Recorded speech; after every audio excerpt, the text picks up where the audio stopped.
Hoy vamos a analizar en profundidad unos textos sobre una de las figuras más fascinantes y, sin embargo, a menudo un poco pasada por alto del Antiguo Testamento, Débora. Una figura increíble, desde luego. Pero que nadie se confunda, no estamos ante una simple crónica de batallas antiguas, para nada. No, es que lo que tenemos aquí es un relato increíble sobre el liderazgo en tiempos de crisis, sobre una fe inquebrantable. Y sobre todo, acerca del sorprendente y decisivo protagonismo de las mujeres en un momento que era crítico para el pueblo de Israel. Totalmente. Las fuentes que vamos a explorar son los capítulos 4 y 5 del libro de los jueces, y son dos piezas que se complementan de maravilla. Sí, por un lado está la narración de los hechos, casi como un parte de guerra, digamos. Y por otro, el famoso Canto de Débora, que es un himno poético, casi litúrgico, una auténtica joya de la literatura bíblica. Sin duda. Nuestra misión es entender quién fue esta mujer, por qué su liderazgo fue tan crucial y especialmente desentrañar las virtudes de fe y confianza en Dios que encarna. Y, por supuesto, analizar el papel fundamental que las mujeres juegan en esta historia de liberación.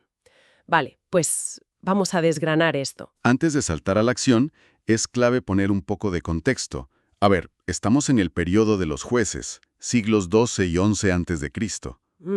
Y las fuentes nos describen esta era como una especie de bucle teológico, un ciclo que se repite una y otra vez. Un ciclo, ¿a qué te refieres exactamente? Pues es un patrón muy claro. Primero, el pueblo de Israel se aleja de Dios, a menudo adoptando las prácticas de los pueblos vecinos. El pecado. Inmediatamente después viene la consecuencia. Dios permite que sean oprimidos por esas mismas naciones. Tras un tiempo de sufrimiento, el pueblo clama, desesperado, pidiendo ayuda. Y ahí llegará liberación. Exacto.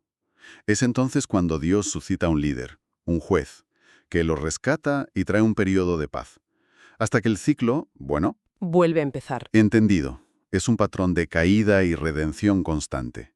Y justo antes de que Débora entre en escena, la situación era Especialmente grave. gravísima.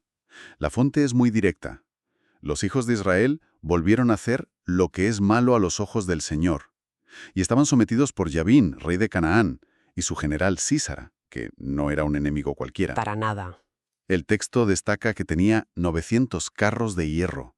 Para que la gente se haga una idea, eso era el equivalente a una fuerza de tanques de última generación, la tecnología punta militar de la época. Era una fuerza abrumadora. Y el texto añade un detalle que transmite el peso de la opresión. Lo sometió duramente durante 20 años. 20 años es una generación entera viviendo sin esperanza bajo una ocupación militar asfixiante. Se puede casi sentir la desesperación. Es en ese punto de quiebre cuando toda la estructura social y militar parece haber fracasado, donde la historia da un giro. Precisamente. Cuando humanamente ya no hay salida, cuando la opresión es total, es cuando el texto nos dice que Dios levanta a una figura que nadie, absolutamente nadie, podría haber esperado. Y aquí entra ella. La Escritura la presenta con una solemnidad que impone. Débora profetisa, mujer de Lapidot, juzgaba a Israel en aquel tiempo. Fíjate en los títulos. No dice reina ni generala. Son de autoridad espiritual y civil, profetisa y jueza. Pero hay un detalle en el texto que me parece fascinante. Su centro de poder, su despacho, por así decirlo, no es un palacio. No, ni un cuartel. Exacto. El texto especifica, se sentaba bajo la palmera de Débora. ¿Qué nos dice el hecho de que su tribunal sea un lugar público, al aire libre, accesible a todos? Es una observación clave, porque define por completo su tipo de liderazgo.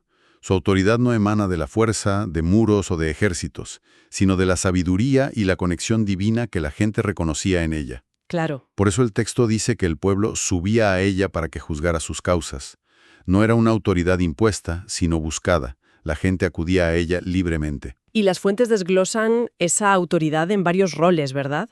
Sí, podemos identificar 3 facetas que la convierten en una figura única. Primero, es profetisa, el canal a través del cual Dios comunica su voluntad. Segundo, es jueza, la que administra justicia, resuelve disputas, mantiene la cohesión social. Y tercero, y esto es muy revelador, ella misma se define en su canto como una madre en Israel. Me quiero detener en eso.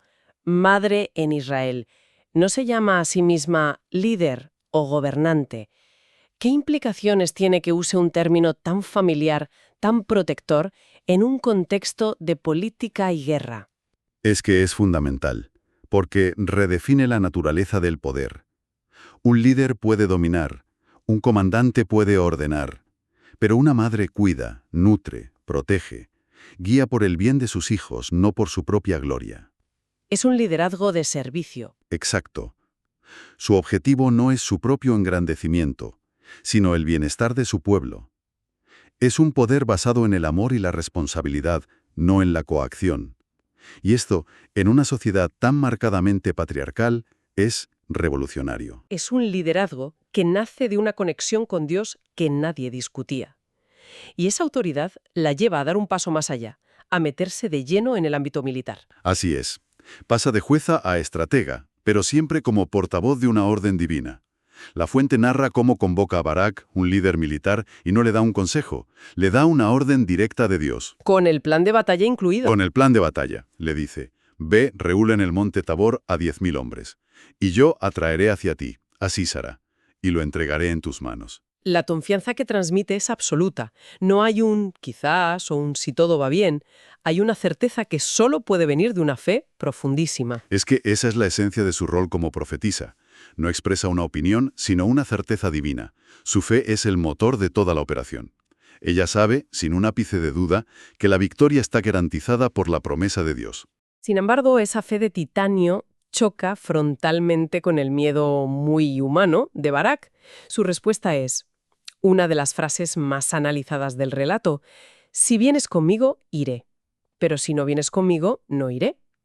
A primera vista puede sonar a cobardía, pero es posible interpretarlo de otra manera. Podría ser, paradójicamente, una muestra de su fe, no en sí mismo, sino en que la presencia de Débora es la única garantía visible del favor de Dios. Esa es exactamente la tensión que el texto nos presenta. Por un lado, claro que hay un elemento de miedo. Como decíamos, 900 carros de hierro no eran poca cosa. No. Pero por otro lado tienes razón. Es un reconocimiento implícito de dónde reside el verdadero poder. Barak, el militar, sabe que sus espadas y sus hombres no son suficientes. Necesita la conexión divina que Débora encarna. O sea, que su condición es casi una declaración de dependencia. Yo creo que sí. Una dependencia radical de Dios a través de su profetisa. Y la respuesta de Débora es una lección magistral de liderazgo. Totalmente. Es comprensiva, pero firme. No lo humilla. Le dice, iré contigo, mostrando misericordia. Pero inmediatamente después le recuerda las consecuencias de su falta de fe. Y lanza la profecía clave. La profecía que va a marcar todo el relato. Pero entonces no será tuya la gloria, porque el Señor entregará a Sísara en manos de una mujer. Uf. Con esto deja claras dos cosas. La victoria viene de Dios, no del general. Y la gloria, el honor, no irá a parar donde todos esperan. Así que tenemos a Barak, que solo avanza si Débora lo acompaña, y a un ejército israelita que probablemente está aterrorizado en la cima del monte Tabor. ¿Cómo se pasa de ese miedo a la acción? Ahí es donde la fe de Débora se convierte en el catalizador. En el momento de máxima tensión, con el enemigo desplegándose, ella no duda. Se vuelve hacia Barak y le dice, levántate, porque este es el día, no marcha el Señor delante de ti. Es la voz de la certeza absoluta en medio del pánico. Pura confianza en la promesa divina. Y lo que pasa a continuación es clave. El texto no dice Barak y sus hombres masacraron al ejército de Sísara. La redacción es muy específica y teológicamente crucial. Dice, el Señor derrotó a Sísara, a todos sus carros y a todo su ejército. el Señor. El protagonista de la victoria es Dios.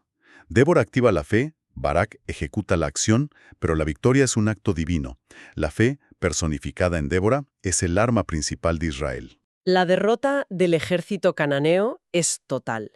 Sísara, el temido general, huye a pie, solo y desesperado, y busca refugio en lo que él cree que es un lugar seguro, la tienda de Yael.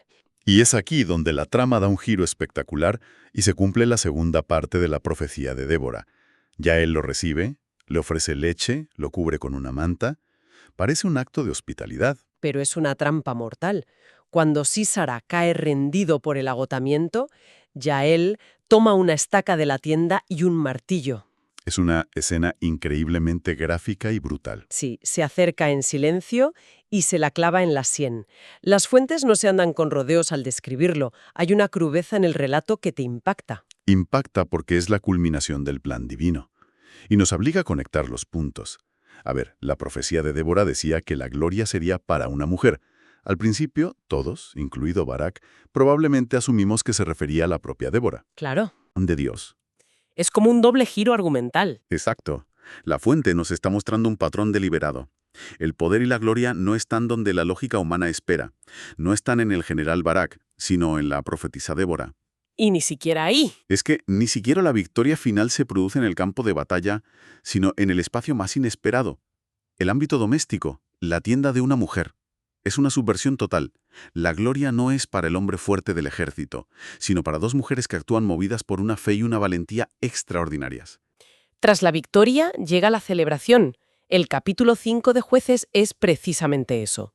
El canto de Débora y Barak. Una joya bíblica, una de las piezas poéticas más antiguas de toda la Biblia. Y su fuerza es arrolladora. Es potentísimo. Por ejemplo, describe el caos que había antes de su liderazgo. Cesaron las caravanas, los caminos estaban desiertos, hasta que yo, Débora, me levanté como madre en Israel. ¡Qué maravilla! Luego alaba sin tapujos a la otra gran protagonista. Bendita entre las mujeres sea Yael. Extendió su mano a la estaca y traspasó la sien de Sísara. Y la conclusión es una oración que resuena a través de los siglos. Así perezcan todos tus enemigos, Señor, pero los que te aman sean como el sol cuando sale con toda su fuerza. Es un resumen teológico perfecto de toda la historia. Después de analizar todo esto, ¿cuál dirías que es la primera gran lección sobre liderazgo y fe que podemos extraer de Débora? La primera, sin duda, es que el verdadero liderazgo, desde esta perspectiva, no nace de la ambición personal. Nace de la escucha atenta y obediencia a la llamada de Dios. Ella no busca el poder. El poder, en forma de responsabilidad, la encuentra ella. Actúa porque Dios se lo pide, y su autoridad se fundamenta en esa obediencia. Su fe no es un sentimiento, es una acción constante. Y no lo hace sola. Aunque ella es la figura central, necesita a Barak, necesita a Yael, la cooperación parece otro tema clave. Absolutamente. Es la elección de la cooperación divino-humana. Dios tiene el plan y garantiza la victoria, pero necesita la respuesta valiente de personas concretas. Necesita la fe de Débora, la acción de Barak y la audacia de Yael. Dios cuenta con la colaboración humana. Exacto. No actúa en un vacío. Volviendo a lo que comentábamos antes sobre el concepto de Madre de Israel, ¿qué nos enseña eso sobre la naturaleza del poder? Nos enseña sobre la maternidad espiritual como forma de liderazgo. Es un poder que no busca dominar sino servir, que no busca su propia gloria sino proteger, nutrir y guiar a la comunidad. Es un concepto profundamente cristiano, el del líder como pastor. Y claro, es imposible no ver el tema que lo envuelve todo. Dos mujeres son las heroínas indiscutibles de la historia. ¿Cómo se interpreta este protagonismo femenino tan marcado desde la tradición? Desde una perspectiva de la tradición cristiana, como apuntan las fuentes, la figura de Débora es vista como una anticipación, una prefiguración del papel decisivo que la mujer juega en la historia de la salvación. Demuestra cómo Dios, a lo largo de la historia, elige a mujeres para misiones cruciales, a menudo en contra de las convenciones sociales.